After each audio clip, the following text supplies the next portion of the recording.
Hello and welcome to So Fantastic with Tiwa Avanti. Today I'm going to be showing you how to create a princess dart seam blouse using a Natalie Bray pattern.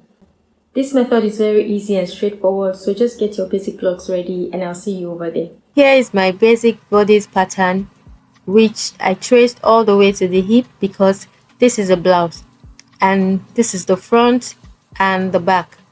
So as usual, I'm working with Natalie Bray pattern. This is one of the best pattern drafting methods to use in my experience. Okay, so let's adapt this basic block to a princess dart seam pattern. The first thing to do is the underbust tightening. Take the measurement of your shoulder to underbust from the neck point and rule across. Measure that line you ruled and note the figure down somewhere. Then divide your underbust measurement by 4. So my underbust measurement is 34 inches divided by 4 equals 8.5. And now I'll subtract 8.5 from 11 inches. The 11 inches I measured on the underbust line. So this gives me 2.5 inches. And this is the total underbust tightening, which I'll now share on both sides of the middle dart leg. So I'm taking 1 inch from here and 1.5 from here. So just mark that and leave it there. On the armhole curve, mark 3 inches down from the shoulder point and connect to point D, which is also the bust point. So, or you can also mark like the midpoint of your armhole curve and connect to point D. But for me, I like my princess dart point high, so I'm sticking with 3 inches. Next, connect the underbust tightening to the waist on both sides. Use your curved ruler to connect this side of the pattern as shown. Also connect the other side following the same direction. Don't connect the opposite way because then you have a panel dart and not a princess dart. So slightly reblend the lines so you'll be able to join the pieces smoothly. So now I'm going to have the princess dart seam on the back too. So mark whatever you have on the front pattern for the princess dart point along the back armhole and then take a line down to the midpoint of the back waist dart. Remember that we don't have any bust point at the back.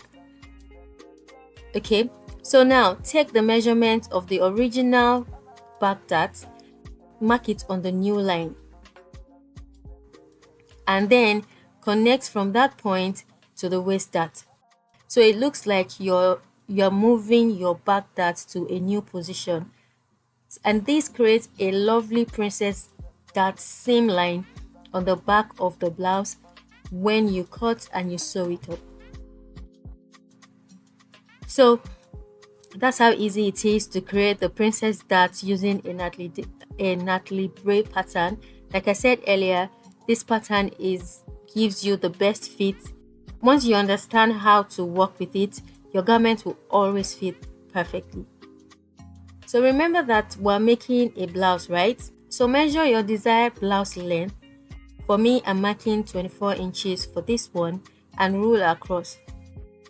Extend the dart line, the middle dart line, to the blouse length that you just ruled and measure 0.25 inches on both sides.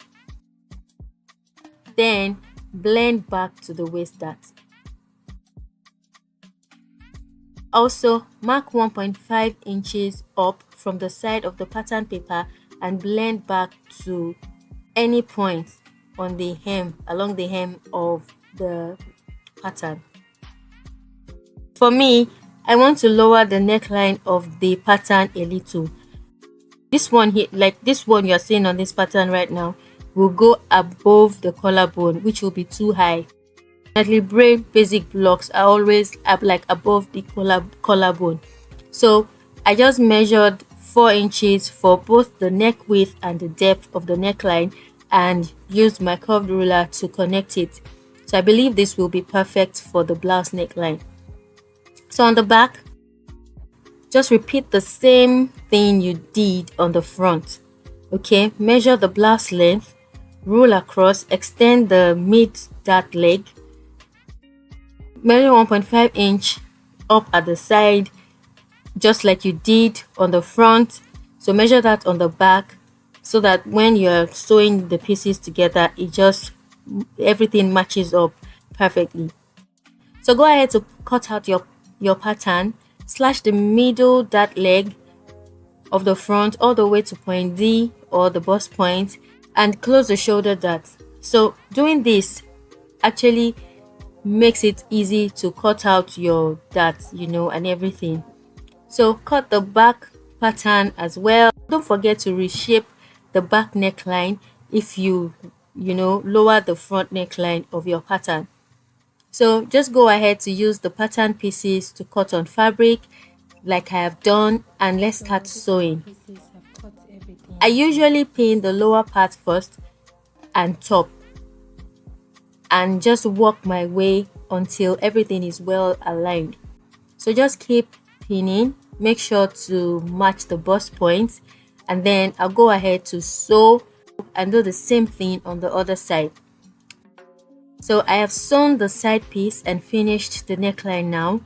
So what I did is that after joining the sides, I placed the main fabric on some leftover fabric to cut out a facing, and that's what I used to turn the neckline. So next, just as you join the front pieces together, join the back piece also. I also cut this facing, which I'll use to finish the back neckline of the blouse also. But for the back, before you join the facing, you have to sew in the zip. So I have gone ahead to install an invisible zip. Now, pin the facing of the back neckline right sides together with the main fabric. You pin along the zip allowance also. So after sewing, flip the facing over like this and sew all the way to the end of the facing, that is the hem of the facing. So I have gone ahead to sew everything as explained, and before turning it, notch this part of the blouse. This removes any extra fabric that might make this part bulky when you finish turning. Don't cut into your sewing, just carefully cut out that part. Then turn the top inside out, and now you will see how it looks on the inside and also on the outside. It looks neat, all the seams are covered. Next, pin both sides of the front and the back alone without the facing, and measure out your do all of your sewing allowance, measure that out, and join the back and the front together per usual. So after joining the sides, the next thing to do is to join the shoulders.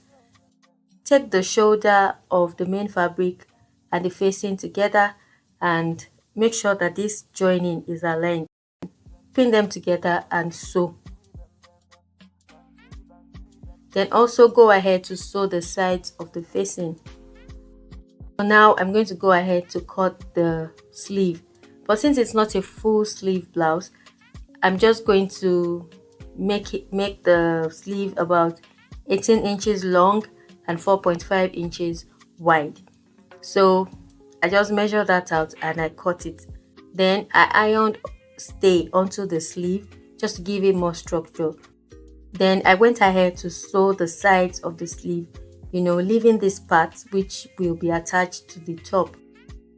Now get the midpoint of the sleeve, notch it, and then align it to the shoulder point of the main fabric and sew it all up.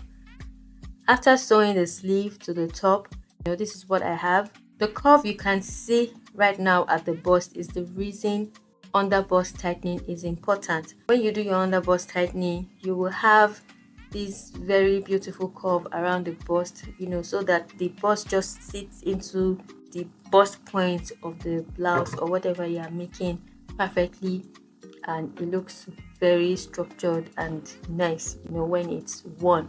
Okay, so I'm going to iron this again and weave the inside to give it a very neat finish, both inside and out. Thank you for joining me today. Share, like, and subscribe for more. Bye.